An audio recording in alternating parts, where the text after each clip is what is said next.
বলিউডের আলো ঝলমলের দুনিয়ায় প্রেম সম্পর্ক আর গুঞ্জনের গল্প নতুন কিছু নয়। তবুও ঐশ্বরিয়া রায় বচ্চন এর প্রেম ও দাম্পত্য সবসময়ই আলাদা কৌতূহলের জন্ম দেয়। প্রাক্তন বিশ্ব সুন্দরী হিসেবে বহু খ্যাতিমান পুরুষ তার প্রেমে পড়েছেন, যাদের মধ্যে রয়েছেন সালমান খান ও বিবেক ওবরয়।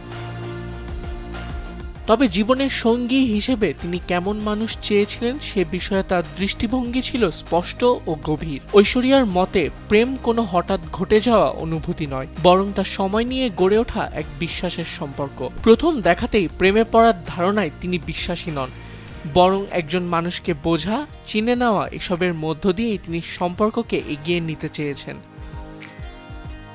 তিনি একসময় বলেছিলেন তার মনের মানুষ হতে হবে সত্যিকারের রোম্যান্টিক, যার কাছে ভালোবাসার গুরুত্ব অপরিসীম। সম্পর্কে গভীরতা, আন্তরিকতা এবং পারস্পরিক সম্মান, এই তিনটিকেই তিনি সবচেয়ে বেশি মূল্য দেন।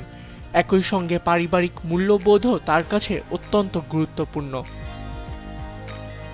এই দর্শনের প্রতিফলনই দেখা যায় অভিষেক বচ্চনের সঙ্গে তার সম্পর্কে। কাজের সূত্রে বন্ধুত্ব, সেখান থেকে প্রেম, অবশেষে 17 বছরের দাম্পত্য জীবন। বিবাহ বিচ্ছেদের নানা গুঞ্জন সত্ত্বেও ব্যক্তিগত জীবন নিয়ে সর্বদা নীরবই থেকেছেন ঐশ্বরিয়া। আবিদ খান, সময়ের আলো।